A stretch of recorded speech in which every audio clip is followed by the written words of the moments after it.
कल 7 मई को देश भर में मॉक ड्रिल होगा। छत्तीसगढ़ में सिर्फ और सिर्फ दुर्ग जिले में ये मॉक ड्रिल कराया जाएगा। शाम 7 बजते ही ब्लैकआउट जैसी स्थिति होगी और एक जोर से सायरन आपको सुनाई देगी।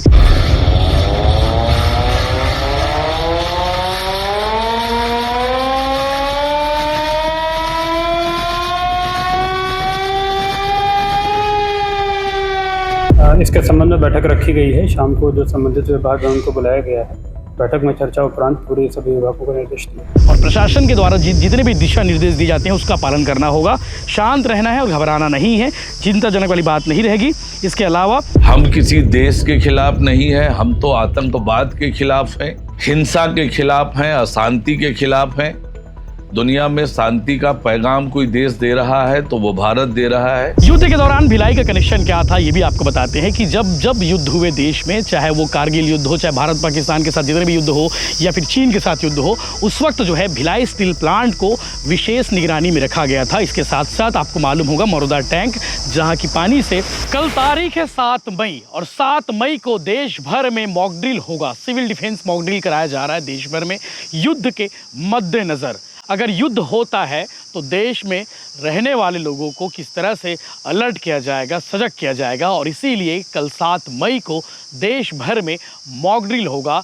छत्तीसगढ़ में सिर्फ और सिर्फ दुर्ग जिले में ये मॉक ड्रिल कराया जाएगा। शाम 7 बजते ही ब्लैकआउट जैसी स्थिति होगी और एक जोर से सायरन आपको सुनाई देगी, जिससे आप समझ जाएंगे कि युद्ध के हालात अगर होते हैं, युद्ध होते हैं तो उस समय अलर्ट करने के लिए किस तरह से सायरन बजाया जाएगा वो बताने के लिए कल 7 मई को मॉक ड्रिल कराया जा रहा है। इस संबंध में तैयारी शुरू हो गई है। तो आज आपको बताने वाला हूं कि ये मॉक ड्रिल क्या होता है, इस मॉक ड्रिल के तहत क्या क्या किया जाएगा और इससे पहले कब कब और मॉक ड्रिल कराया गया था। जब देश में युद्ध के हालात हुए थे, देश ने युद्ध लड़ा था, तब किस तरह से वो सायरन बजा था, तो ये पूरी बात आपको बताने वाला हूँ। छत्तीसगढ़ में दुर्ग इकलौता जिला है जहाँ पर ये मॉक ड्रिल कराया जाएगा। इसकी तैयारी जिला प्रशासन की ओर से शुरू कर ली गई है। तो आपको बताता हूं कि ये सायरन जो है इससे पहले कब कब बजा था।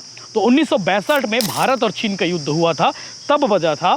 उसके बाद भारत पाकिस्तान युद्ध के समय हुआ था 1965 में। 1971 में भारत पाकिस्तान का फिर से युद्ध हुआ था, तब ये सायरन बजा था।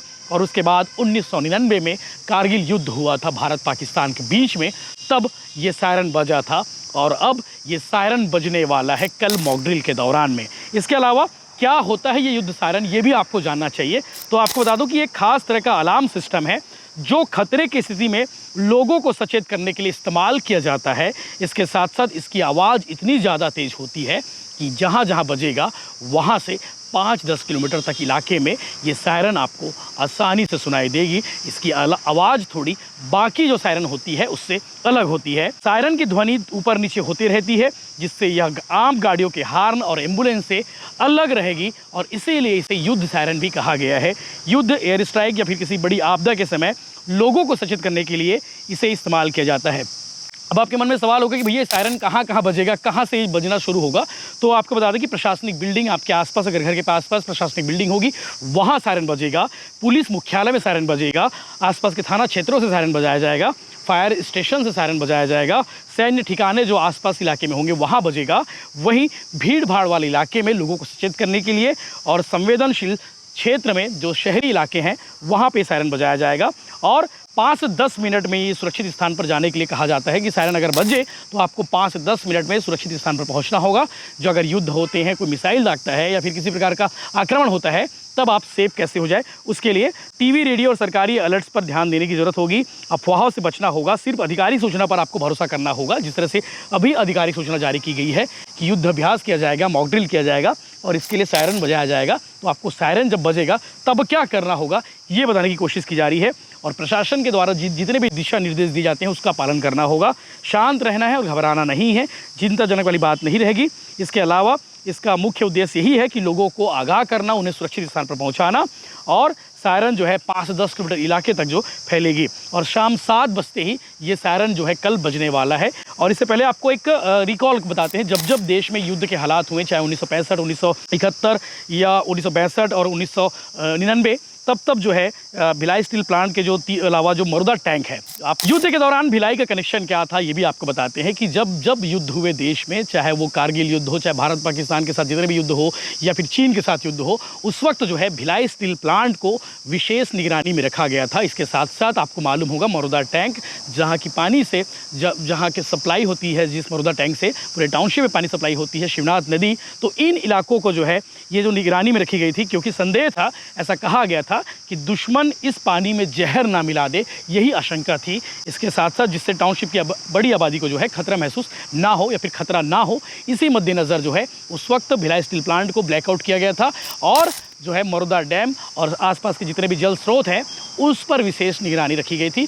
मोहम्मद जाकिर हुसैन पत्रकार हैं भिलाई के और प्रदेश के लगातार ऐसे मामलों को लेकर लिखते रहते हैं और भिलाई का इतिहास भी उन्होंने शिवनाथ से ओल्गा की कहानी में बुक में बताया है। तो उन्होंने ये जानकारी दी है, जब युद्ध के हालात निर्मित हुए थे, युद्ध हुए थे, उस वक्त भिलाई स्टील प्लांट और मरुदा डैम और आसपास जितने भी जल स्रोत है उसे किस तरह से निगरानी की गई थी, क्योंकि खतरा था, क्योंकि एक आशंका थी कि दुश्मन कहीं उसमें जहर ना मिला दे, तो ये भी एक खतरा था। तो कल वो भी देखने वाली बात होगी कि कल किस तरह से मॉक ड्रिल वहाँ पर भी किया जाता है। तो ये जरूरी जानकारी थी, आपको बताना जरूरी थी। इस विषय को लेकर आगे आप सुनेंगे दुर्ग कलेक्टर अभिजीत सिंह ने क्या कुछ कहा है, वहीं छत्तीसगढ़ के डिप्टी सीएम नगरीय प्रशासन मंत्री अरुण साव ने इस विषय को लेकर जानकारी देते हुए क्या बताया। दुर्ग को कल मॉक ड्रिल के लिए चयन किया गया, किस तरह की तैयारी? इसके संबंध में बैठक रखी गई है। शाम को जो संबंधित विभाग है उनको बुलाया गया है।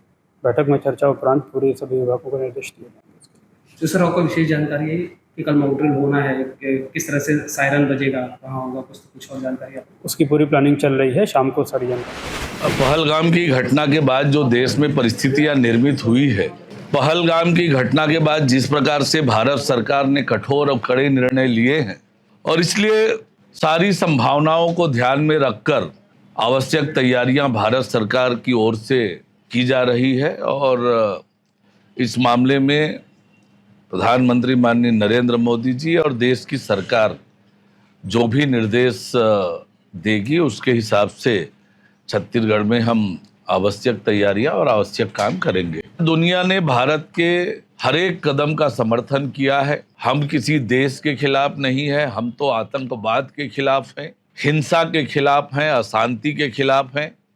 दुनिया में शांति का पैगाम कोई देश दे रहा है तो वो भारत दे रहा है, और इसलिए दुनिया के सभी देशों का समर्थन भारत को मिल रहा है।